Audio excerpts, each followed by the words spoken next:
Hello students, welcome to the air army. तो आज हम एक ऐसे कैंडिडेट से आपको मिलाने जा रहे हैं जिन्होंने इस साल UPSC Delhi MCD AMO interview जो है उन्होंने अपनी फाइनल लिस्ट में मुकाम हासिल किया है और उन्होंने सिलेक्शन लिया है। और काफी उतार चढ़ाव के बाद इनका जो है ये सिलेक्शन रहा है, क्योंकि पहले भी इन्होंने यूपीएससी दिया हुआ है। तो काफी कुछ आपको जानने को मिलेगा आज के कैंडिडेट से। तो welcoming we are welcoming doctor Sunita. Doctor Sunita, मुझको सुन पा रहे हैं आप? जी sir, thank you sir. A very big congratulation to you doctor Sunita.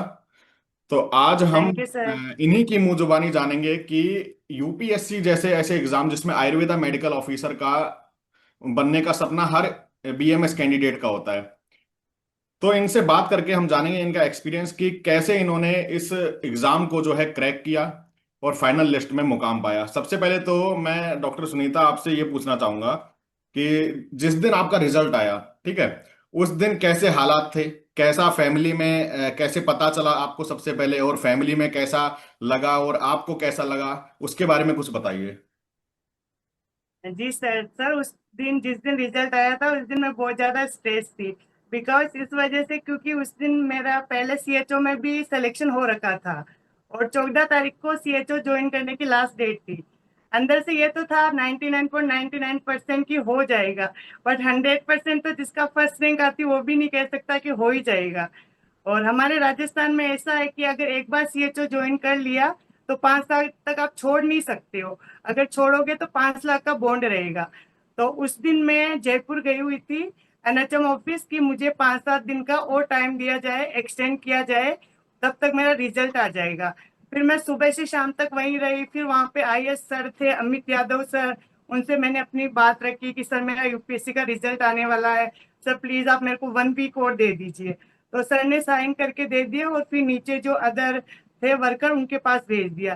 फिर उन्होंने मेरे नंबर वगैरह ले लिए थे, बोल दिया कि हम आपको बता देंगे, बट हम सिर्फ एक कैंडिडेट के लिए आगे एक्सटेंड नहीं कर सकते हैं, वो आपकी रेस्पॉन्सिबिलिटी रहेगी फिर हम ज्वाइन करवाए नहीं करवाए। तो मैंने बोला कोई नहीं बात सर, अगर हो सके तो प्लीज आप देखिए।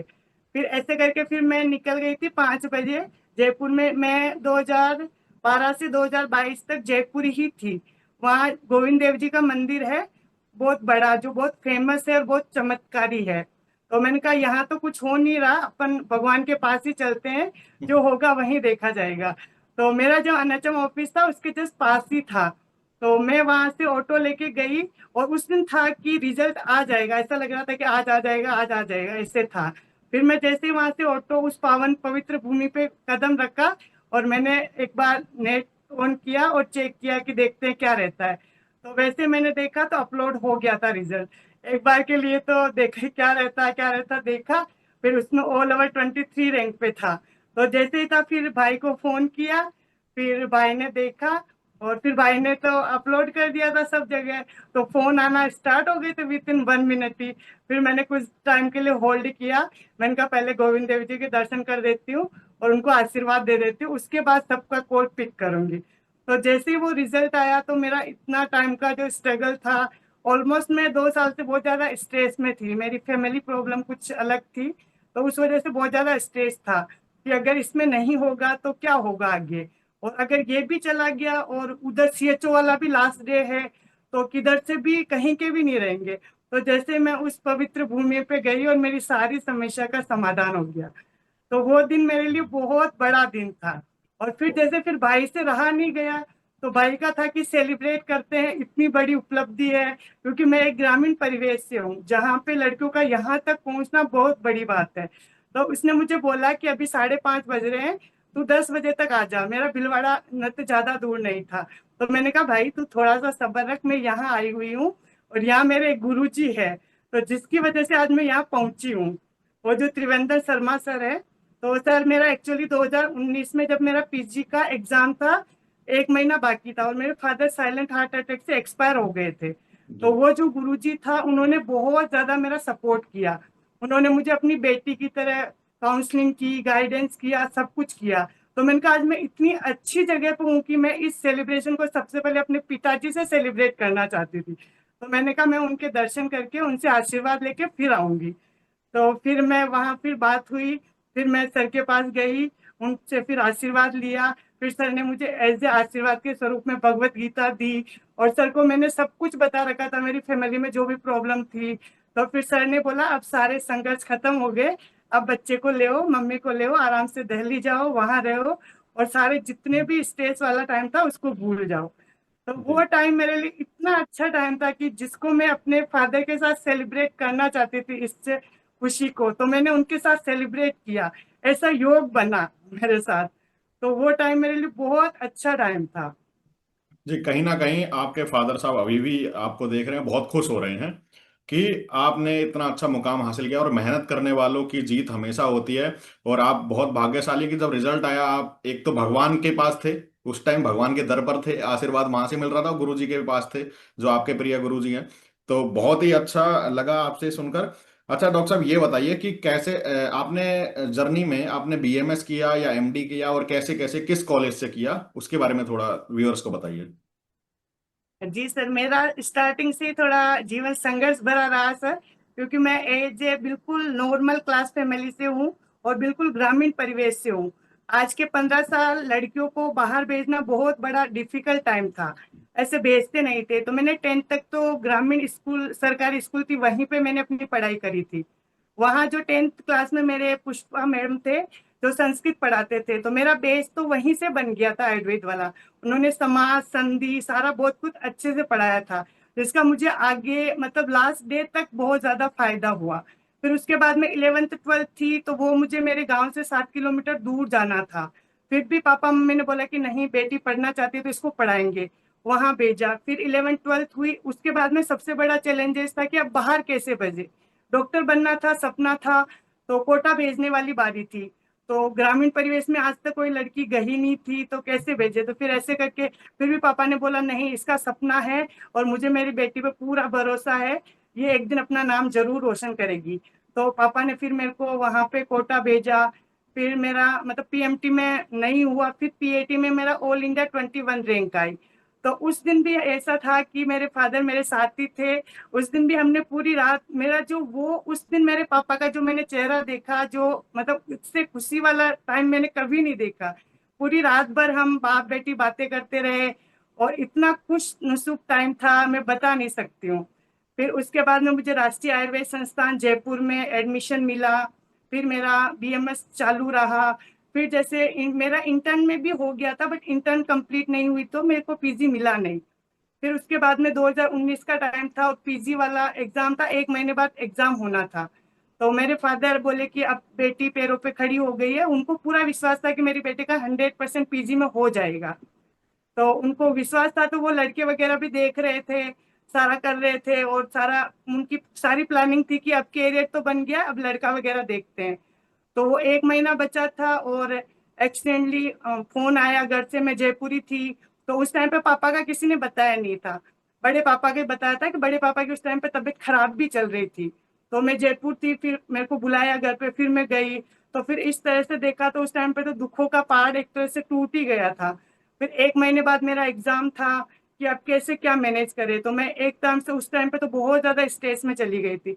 फिर मेरी एक जूनियर थी जो हम साथ ही कोचिंग करते थे, तैयारी करते थे, उसने फिर मेरे जो गुरुजी थे त्रिवेंद्रम शर्मा सर थे, उनको कॉल किया, उनको बोला कि सुनीता के फादर एक्सपायर हो गए और वो किसी का भी फोन नहीं उठा रही है, आप एक बार कोशिश करो। उन्होंने भी कॉल किया, बट मेरी हिम्मत ही नहीं हुई उठाने की। बट वो जो 1 महीना था, उसमें जो सर ने मेरी व्हाट्सएप पे जो काउंसलिंग की, भगवत गीता का मुझे ज्ञान दिया, मुझे ऐसे लगता था कि वो मेरे हर समय मेरे साथ है। मैं कोई भी मैसेज करूंगी, विद इन 2 मिनट्स के अंदर अंदर उनका मतलब रिप्लाई आ जाता था। वो बताते थे कोई बात नहीं बेटा, विधाता का विधान है, इसको कोई चेंज नहीं कर सकता है, तुम्हारे फादर का सपना था, बिल्कुल पास है। तो तुम कैसे भी करके 5-10 दिन के लिए अपनी मम्मी को लेके मेरे घर आ जाओ, और वहां कैसे भी करके तुमने पढ़ा हुआ है, बहुत अच्छे से पढ़ा हुआ है, तो यहाँ रिवाइज कर लो। फिर भी वो हो नहीं पाया। वो समाज वगैरह ऐसे बाहर मम्मी जा नहीं सकती है। फिर भी सर ने ये बोला कि चलो बेटा कोई बात नहीं, नहीं हो पाया, जितनी तुम्हारी तैयारी है, जितना मैं तुम्हें जानता हूँ, तुम्हारा 100% सिलेक्शन हो जाएगा। ये नहीं कह सकता कि कौन से कॉलेज में होगा, कौन सा डिपार्टमेंट मिलेगा, बट इतना जरूर कह सकता हूँ कि मेरे कहने पर तुम एग्जाम दो। फिर मैं 1 महीने बाद जयपुर आई।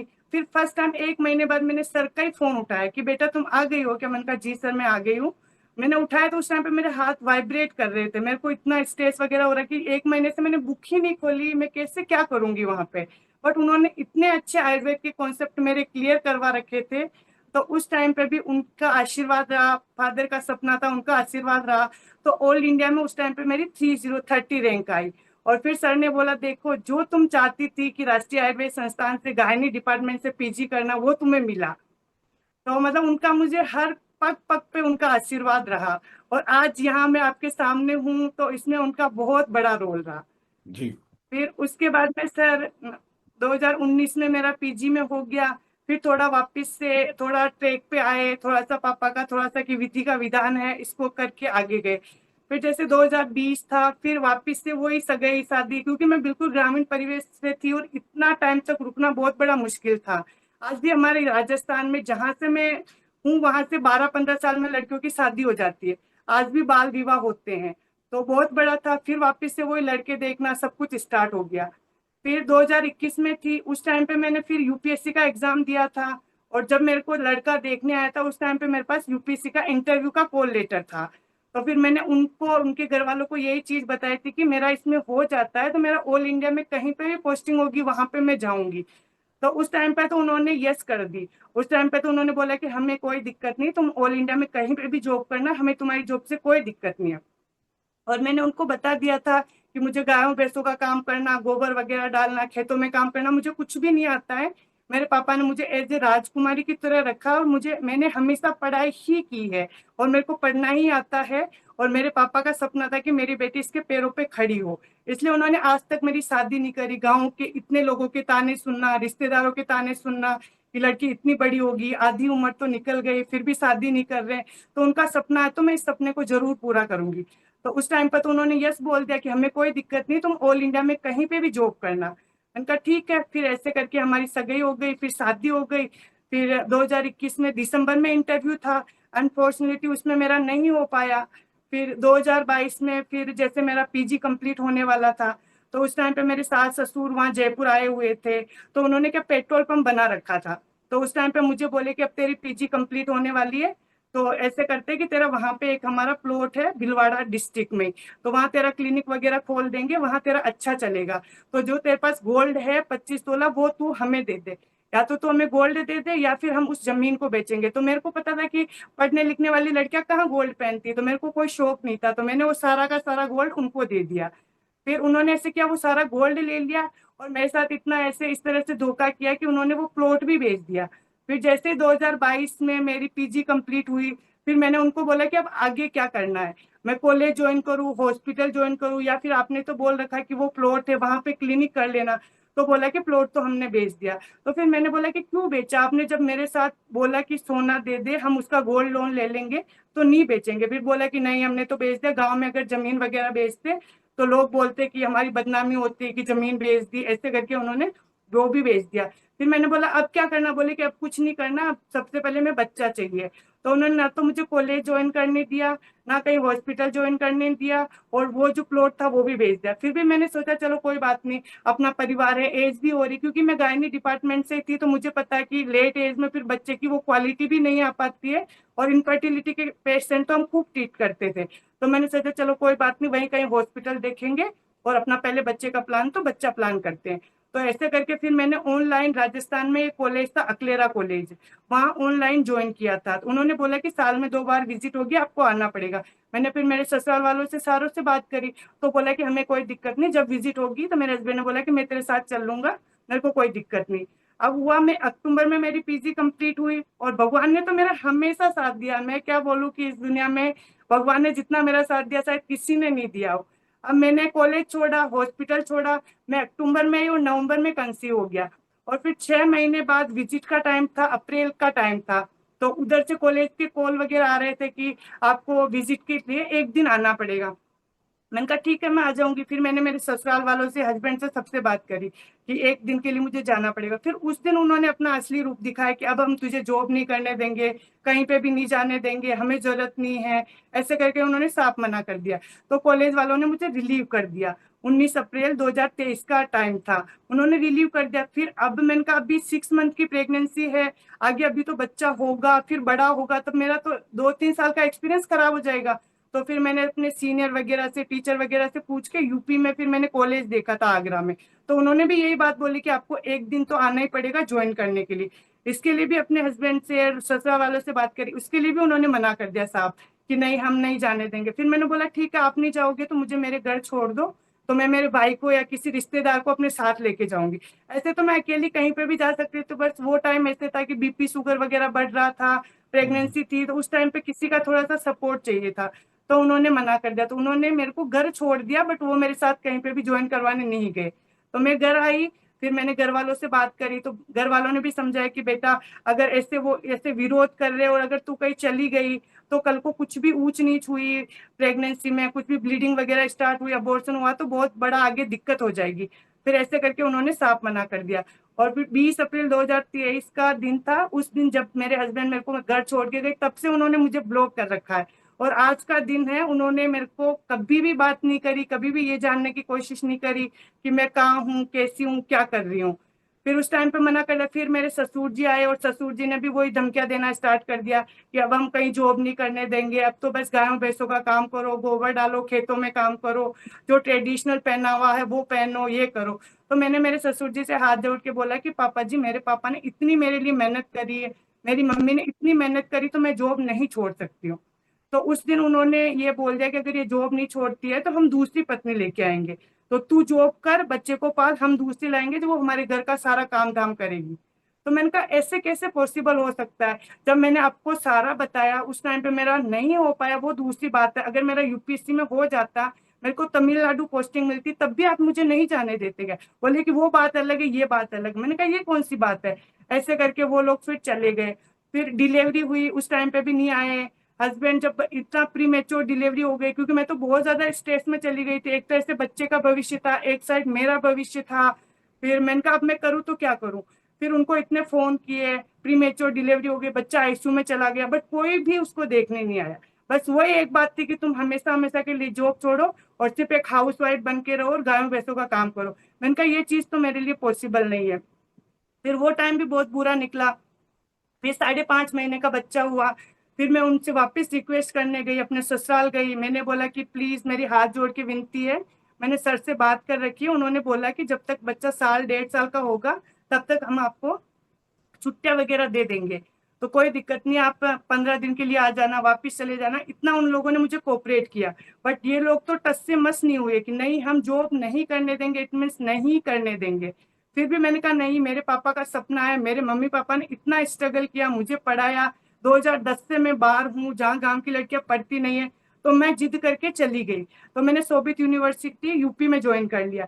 फिर जैसे ही मैं वहां ज्वाइन की, और 15 दिन बाद ही मुझे पता चल गया कि वो दूसरी लड़की लेके आ रहा है। हमारे इधर ऐसे नाता विवाह होता है, तो नाता विवाह में ऐसे होता है कि लड़की को बिना शादी करके 4-5 लोग अपनी फैमिली के चले अच्छा जाते अच्छा। हैं और लेके आ जाते हैं, और ओके। फिर उसको पत्नी बना के अपने घर पे रख लेते हैं। तो हम्म। मुझे वहां पता चला इनकी तो सारी प्लानिंग हो गई थी। फिर उस टाइम पे मुझे लगा कि अब अगर मैं पीछे नहीं हटी, अगर मैंने जॉब नहीं छोड़ी ना, तो अब मेरे बच्चे का भविष्य खराब हो जाएगा। तो हम्म। मैं वहां 20-25 दिन रही। फिर वहां के जो प्रिंसिपल सर थे उनसे मैंने बात करी, सर ऐसी ऐसी सिचुएशन बन रही है। फिर उन्होंने भी उस टाइम मुझे बहुत समझाया कि बेटा तू मत जा, ऐसे लोगों का क्या भरोसा है, कल को वो वहां जाने के बाद भी दूसरी लेके आ जाएंगे, तेरे को घर में नहीं घुसने देंगे। तो मुझे इस तरह का अंदाजा नहीं था कि सच में इनकी यही प्लानिंग थी। फिर भी मैंने सर से बोला नहीं सर, मुझे जिंदगी में कभी गिल्ट फील नहीं होना चाहिए कि मैंने अपने अहम ईगो के चलते अपने बच्चे का भविष्य खराब कर दिया। मैंने कहा कोई नहीं सर, एक बार मैं जाती हूँ, बात करती हूँ, जो होगा जो देखा जाएगा। फिर मैं वहां से छोड़ के भी आ गई। फिर सिर्फ 20-25 दिन का टाइम है, अब मैं घर पे गई। अब मेरा भाई, मेरा मामा का लड़का, वो सब मुझे मेरे ससुराल छोड़ने गए। तो वहां पे किसी ने भी मेरे से बात नहीं करी। मतलब मैं गांव में ही गई थी, जहां मेरा हस्बैंड वर्क करता वहां पे नहीं गई, जहां गांव था वहीं गई थी। तो भाई ने बोला कि गांव के लोग हैं, सब समझते हैं, सब उन्होंने कोई बात नहीं करी मेरे से। फिर वहां मैं 7-8 दिन रही, तो मेरी सासू ने और सबने मुझे इतना प्रताड़ित किया। मतलब गांव में तो जो छाछ होती है उसको गाय भैंसों को पिलाते हैं, उस छाछ को भी उन्होंने लोक में रख दिया था। और जो भी खाने पीने का जो भी सामान था सब अंदर कर दिया था, रोक लगा दिया था, बच्चे को कोई नहीं देखना। ऐसे वैसे करके फिर उन्होंने भाई के ऊपर केस कर दिया कि नहीं इन्होंने हमारे साथ प्रताड़ना की, हमें मारा कूटा गाली गलौज की, ऐसे करके उल्टा केस कर दिया। फिर उस दिन फिर भाई पहले तो हम चाह रहे थे कि बच्चे के लिए ये रिश्ता खराब ना हो, तो हमने इतना स्ट्रगल वगैरह किया, सब कुछ किया। फिर पुलिस थाने में गए, फिर भाई को बुलाया, जो मेरे जेठ जी थे उनको बुलाया। फिर उन्होंने अपनी जो दो बेटियां थी उनकी मतलब बिल्कुल झूठ बोल गए कि हमने हमारे साथ ऐसी ऐसी इन्होंने हरकत की है। तो भाई ने बोला कि अब जब ये बिल्कुल साफ स्पष्ट झूठ बोल रहे हैं, कल अपनी बहन के साथ कुछ भी कर सकते हैं। तो फिर भाई ने मुझे बुला दिया कि नहीं बेटा, ऐसी लाइफ में रहने का कोई मतलब नहीं। फिर मैं वहां गई, फिर मतलब पुलिस थाने वगैरह में बहुत काउंसलिंग वगैरह चली, बहुत कुछ हुआ, बट वो लोग तो टस से मस ही नहीं हुए कि नहीं हम जॉब नहीं करने देंगे, मतलब नहीं करने देंगे। और फिर उन्होंने उन लोगों ने खुद से आगे होके डाइवोर्स का केस वगैरह लगा दिया, और सब कुछ लगा दिया, सोना सब कुछ उन्होंने पहले ही ले लिया था। तो उनका ऐसे था कि अब हमारे पास सोना भी हमारा है, और इधर क्या लड़कियां ऐसे आराम से कोई भी लड़की आ जाती है। अभी जैसे पहले वो 1.5 साल तक तो लड़की देख रहे थे, जब भी छुट्टी होती थी लड़की देखने जाते थे। और अभी 1 साल से तो वो और लड़की लेके आ गया उनके घर वालों की परमिशन से, उसके घर की के लड़के वालों को भी सारा पता है, फिर भी उसको रख दिया। और 1 साल से वो एज ए वाइफ उसके पास रह रही है। और वो उनको पता है कि वो विवाह ऐसा है जो मतलब वो जो रजिस्टर्ड है ही नहीं, तो उसको कहीं अपन प्रूफ भी नहीं कर सकते हैं। तो हम्म। उन्होंने मतलब मैं 2-2.5 साल से इतना स्ट्रेस में थी, इतना परेशान थी, मतलब उन लोगों ने तो पूरी लाइफ खराब कर दी थी, कहीं का भी नहीं छोड़ा था, ना मुझे और ना मेरे बच्चे को। बट भगवान का आशीर्वाद था, मैंने हिम्मत नहीं हारी, और मैंने स्ट्रगल किया, तो मैं आज यहाँ पहुंच गई। अगर मैं उनकी बात मान लेती कि भाई नौकरी नहीं करने देंगे, तो मैं पूरी जिंदगी सिर्फ गोबर डालने वाली और खेतों का काम करने वाली होके रह जाती। जी मतलब जी। इससे मेरा बच्चे को ये हुआ कि मेरे बच्चे को फादर का प्यार कभी नहीं मिल पाएगा। बट उसके लिए मैंने बीच में बहुत कोशिश करी थी, बहुत उनके हाथ पैर जोड़े थे कि बच्चे का भविष्य मत खराब करो, बट वो लोग आए ही नहीं।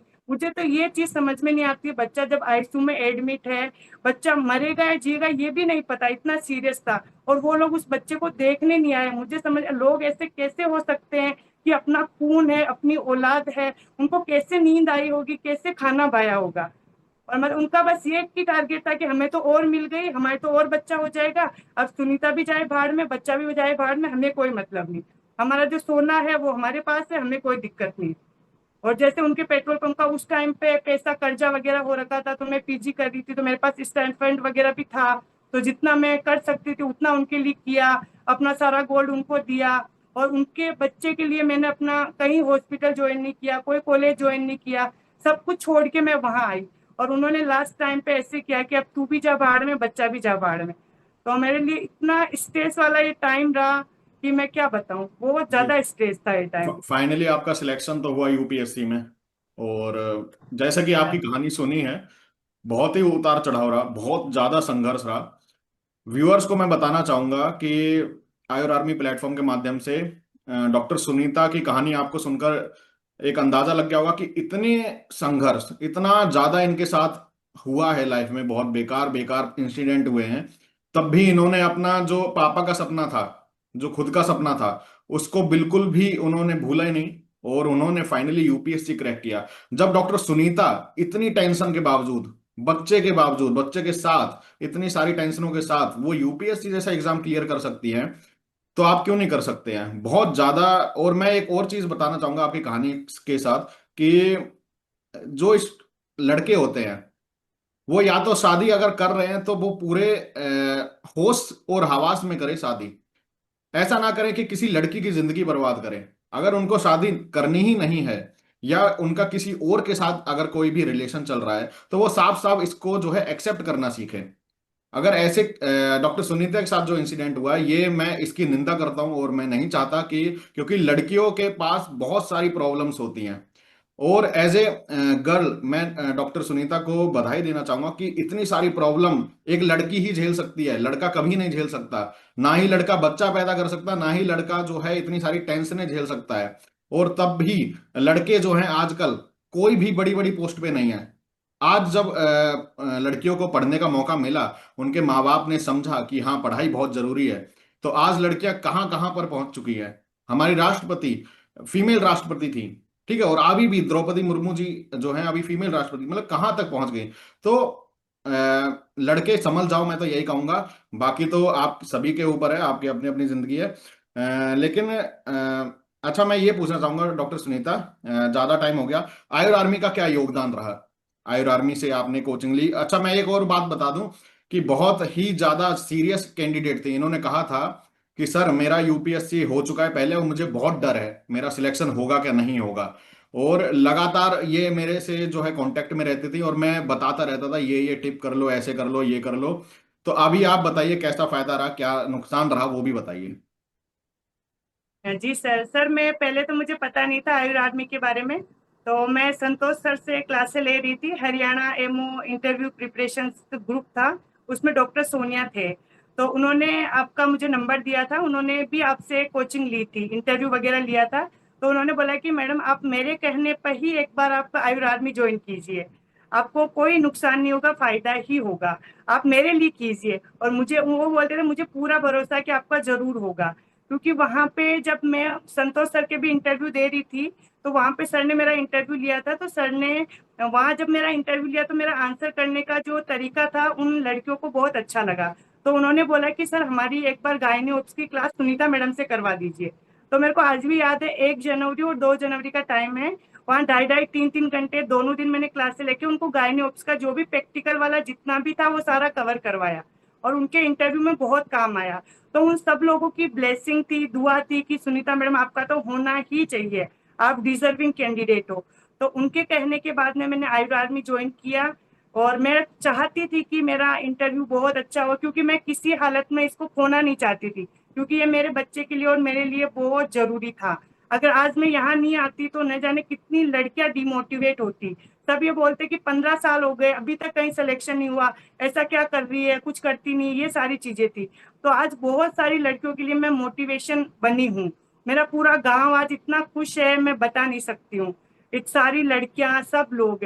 तो मैं जैसे आपसे कनेक्ट हुई तो मुझे कोई भी डाउट होता था, कभी भी मैं आपको कॉल करती थी, मैसेज करती थी, तो मुझे उसी टाइम पे उसका जवाब मिलता था। और मैंने पिछली टाइम पे ड्रेसिंग सेंस पे इतना ध्यान नहीं दिया था, नॉर्मल मैं सूट वगैरह पहन के ही चली गई थी। तो जो मुझे लगा कि पिछले टाइम ये मेरे में कमी रही थी, तो इस बार मैंने हर एक पॉइंट पे काम किया।